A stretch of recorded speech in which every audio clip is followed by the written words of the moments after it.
What's up gamers, Coach Brandon here, and today we'll be talking about split pushing. Split pushing is a high level concept that creates chaos and confusion on the enemy team, opening up a lot of extra plays that you can make to help carry your games. If you need more help climbing the ranks, Game Gym offers private training, and you can even book me as a coach for a session where I'll coach you live during your games. Okay, with that out of the way, let's get into it. To warm up, go into the practice tool and pick a champ that you want to split push with. Good split pushing champs are champions that have strong dueling power, champs that can take towers quickly, or champs with extremely high mobility. Examples of these champs include Fiora, Camille, and Akali. The reason why these make for strong split pushing champs is because a lot of times you will find yourself alone, and if the opponents choose to come fight you, you won't have any help. So having a strong dueling power and or mobility can help you win or get out of the fight. In the practice tool, practice pushing waves and hitting the towers to take them down as fast as possible. In an unrated match, as soon as the laning phase ends, you want to start your split push agenda.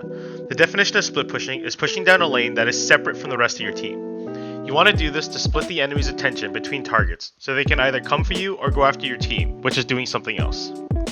The ideal situation is to split push on the opposite side of the map as your team, as it is important that if the enemy chooses to go after you, they will not be able to go after your team as well, as they are on the other side of the map and vice versa. The goal of split pushing is taking down towers and applying pressure to the enemy's base as your team looks to create pressure elsewhere.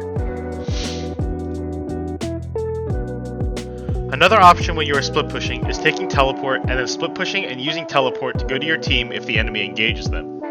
This is really strong because you can create pressure until the team fight starts, and as soon as it starts, it is like you were there anyway. To do this, you want to pay attention to your minimap and look for a ward that you can TP to should a fight break out.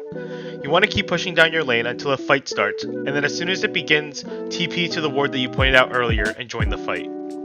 This is a strong strategy because by the time you enter the fight, a lot of the times the enemies will have used their big resources, giving you a good opportunity to clean up the rest of the fight.